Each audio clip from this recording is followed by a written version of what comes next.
রেস্টুরেন্টের খাবার যারা বাসাতেই করে নিতে চান তাদের জন্য আমার আজকের এই রেসিপিটি। হ্যালো এভরিওয়ান, আসসালামু আলাইকুম। আমি আবারও চলে এসেছি আপনাদের মাঝে নতুন আরেকটি রেসিপি নিয়ে। আশা করি বরাবরের মতো আমার রেসিপিটি আপনাদের কাছে ভালো লাগবে এবং সবাই ট্রাই করবেন।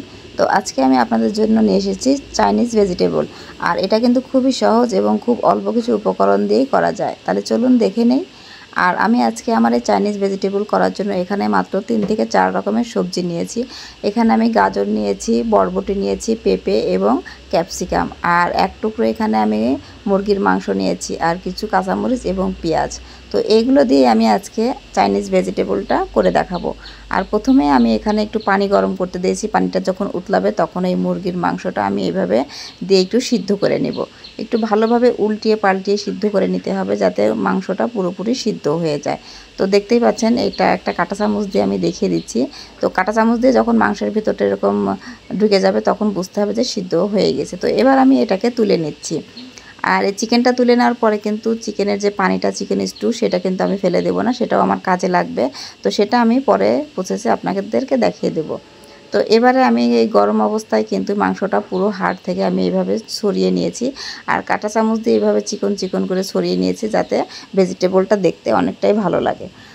আর এবারে যে স্টুটা সেটা আমি আলাদা করে রেখে দিচ্ছি, কারণ এই চিকেন স্টু আমার পরবর্তীতে কাজে লাগবে। এবার একটি ফ্রাই প্যানে আমি সামান্য পরিমাণ তেল দিয়ে তাতে কিছু রসুন কুচি এবং আদা কুচি দিয়ে দিচ্ছি, আর এই দুইটা এবার ভালোভাবে একটু ব্রাউন করে ভেজে নিব।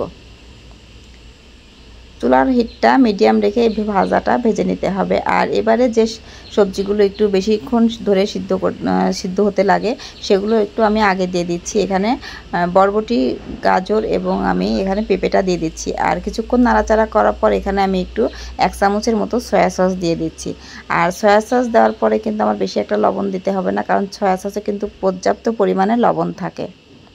তো এবারে কিছুক্ষণ নাড়াচাড়া করার পর এবার চিকেন যে স্টুটা ছিল সেটা আমি দিয়ে দিলাম। আর এবারে দেখুন আমার সবজিটা কিন্তু বলক আসা পর্যন্ত আমি একটু অপেক্ষা করব। আর এদিকে আমি আরেকটা বলে আমি 1 চামচ থেকে 1.5 চামচ এখানে কর্নফ্লাওয়ার নিয়েছি, সামান্য একটু পানি দিয়ে গুলিয়ে রেখে দিচ্ছি। ঠিক আছে, এর বেশি কিন্তু দেওয়া যাবে না, তাহলে কিন্তু বেশি একটা জমাট বেঁধে যাবে। 1 থেকে 1.5 চা চামচ নিলেই কিন্তু এনাফ, এর বেশি দেওয়া যাবে না। চাইনিজ ভেজিটেবল তৈরি করার জন্য কিন্তু পানিটা একদমই অল্প দিতে হবে, যাতে সবজিটা সিদ্ধ হবে কিন্তু ভেঙে যাবে না, এরকম অবস্থায় দিতে হবে। তো এবারে কিছুক্ষণ উতলানোর পর আমি মুরগির মাংসটা সেটা দিয়ে দিচ্ছি।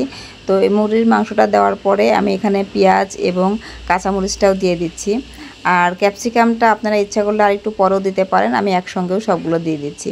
তো এবার সবগুলো দেওয়া হয়ে গেলে আরেকটু আমি নাড়াচাড়া করে নেব।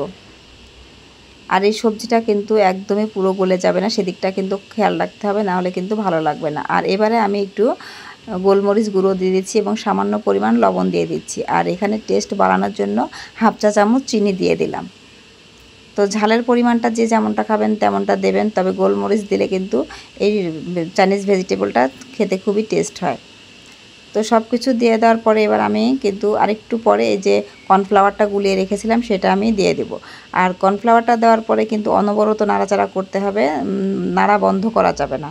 নাড়া বন্ধ করলে কিন্তু এটা জমাট বেঁধে যেতে পারে, এজন্য মিডিয়াম হিটে রেখে খুব দ্রুত এটা নাড়াচাড়া করে নিতে হবে। তো কিছুক্ষণ নাড়াচাড়া করার পর দেখুন এখানে কিন্তু আমার চাইনিজ ভেজিটেবলটা কিন্তু একদম রেডি হয়ে গেছে।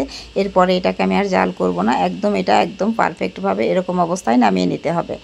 তো এরকম একটু পাতলা থাকতেই নামাতে হবে, কারণ পরবর্তীতে আরেকটু এটা ঘন হয়ে যাবে যখন ঠান্ডা হয়ে যাবে। তো এবার আমি সার্ভ করে নিচ্ছি। দেখুন মাশাআল্লাহ আমার চাইনিজ ভেজিটেবলটা কিন্তু একদমই অল্প কিছু উপকরণে অল্প সময়ে কিন্তু একদম রেডি হয়ে গিয়েছে।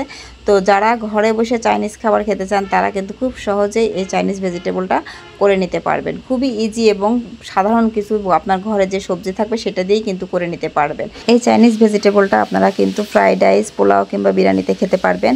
আবার কেউ যদি ইচ্ছা করেন তাহলে এমনিতেও খেতে পারবেন। তো আজকের মতো এখানেই বিদায় নিচ্ছি। সবাই ভালো থাকবেন, সুস্থ থাকবেন। দেখা হবে নেক্সট ভিডিওতে। আল্লাহ হাফেজ।